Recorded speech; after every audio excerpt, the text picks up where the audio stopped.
It really is, and each of us does come with a really different kind of musical training, musical background, and musical instinct, and somehow it all comes together.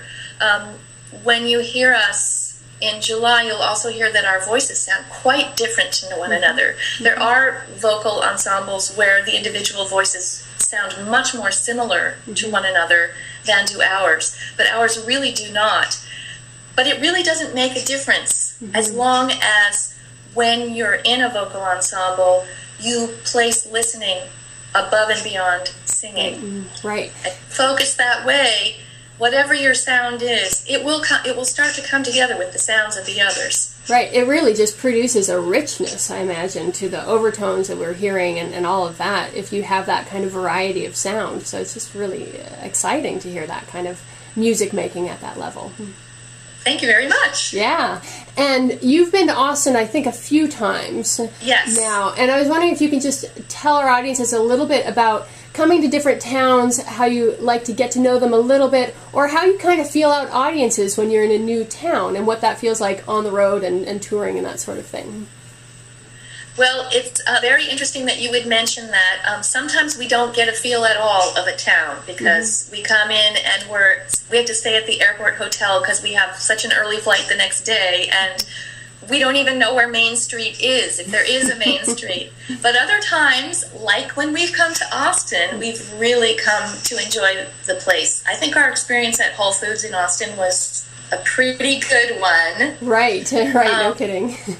And we have some wonderful friends who are based at UT, so we've really enjoyed it there. As much importance as getting to know an audience in the moment, which sometimes you can do and sometimes is a little bit more difficult, is getting to know a venue before we perform in it, getting to know the sound of a venue and working within a space. And we've sung in everything from 13th century cathedrals in which we are singing 13th century music to film screening halls and science lecture halls. I don't totally recommend the latter, but you got to do what you got to do at times. Right. That may be what's available. And we do have to find ways to make ourselves sound as if we're in a more reverberant space, whether we're singing American music or medieval music.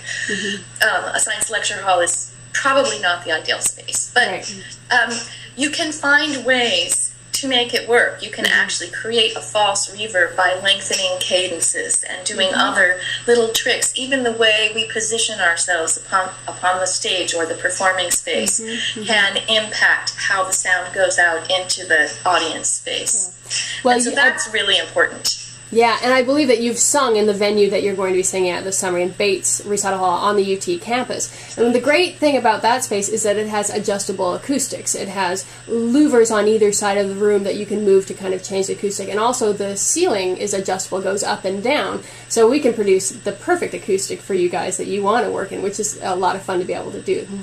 I love that kind of thing, and I always think that they should give us a ride on the stuff that goes up and down, too. No, instead they make you, leave the stage so that nobody gets hurt, which is always a little bit disconcerting at the same time. Yeah, so that nobody gets hurt, so nobody can see the secret is, I think, really what it is. Yeah, I think you're right. Well, Marsha, we're really looking forward to having you in July. I just can't wait. I know that Austin audiences are just clamoring to have you guys come back, and thank you so much for doing this interview, and we will see you in a few short months. Great. So great to meet you visually, too. Yeah, it's great to meet you, too. You have a great day, and we'll talk to you soon. Okay, take care. All right, bye. Bye.